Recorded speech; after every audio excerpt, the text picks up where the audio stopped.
Good morning, everybody. Welcome back to cilinixfxcapital. I hope you're all doing great, and welcome to this new video right here on SUI.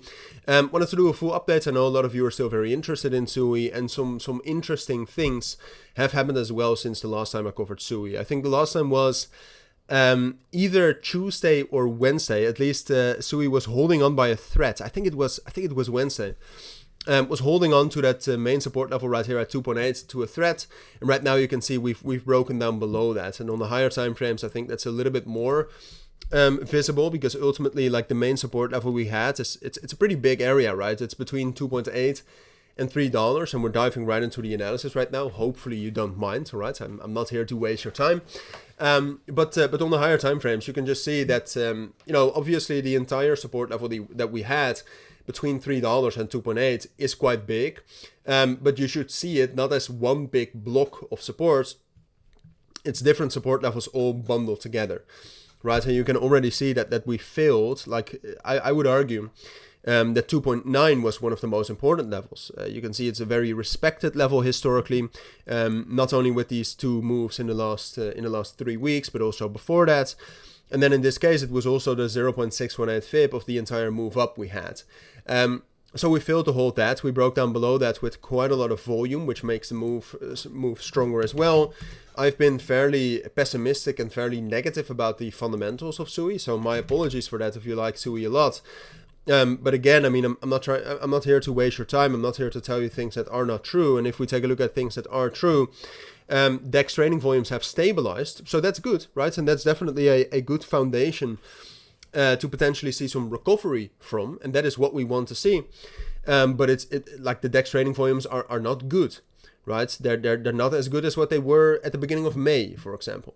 So that, in combination with the technicals, and that's also what I said in the last video already, makes me slightly bearish on SUI right here. So that is something I will continue with. That is, given the technicals, given the fundamentals, I do think it's quite likely that we're going to get a move up here. I mean, we're getting quite a lot of bullish momentum right here for Bitcoin as well.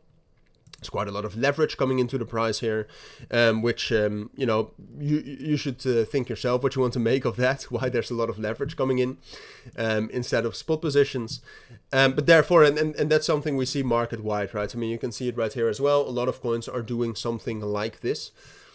But the thing is that I see that happening for SUI as well, right? I mean, SUI is still very correlated to the markets, and SUI is still, in my eyes, a top 10 cryptocurrency project. Like, yeah, it's correlated for about 77% to Bitcoin. So I do see that happening, but the thing is that for me, what it all depends on is how SUI reacts to resistance, right? So our main resistance level right now that we're going to hit into, most likely, I think, is 2.95, or at least the area around that.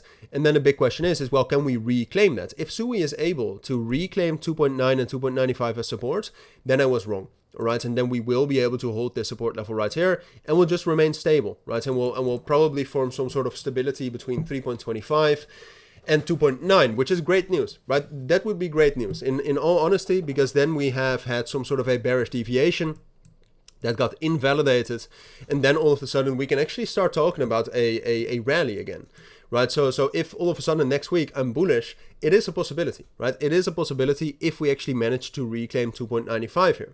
But because of the weak reactions of SUI to the 4-hour downtrend right here, it has actually respected the 4-hour downtrend right here with this level. The bearish breakdown here on the higher time frames, and the lack of momentum, both technically and fundamentally, I think it's irresponsible for me to tell you that we are going to get that bullish reclaim. No, I would say it's actually, like, it is a possibility. There's a percentage chance that we can do that, but it's more likely we'll reject. It's more likely we'll reject, and that we will still get down to this level right here at 2.55, 2.45, which I already said in my last video, I don't think is negative. I think that's actually quite a good opportunity. But I'll keep you updated on that. I mean, for now, I think that's what you need to know, so hopefully it helps. But for now, thank you for watching. Take care, and bye.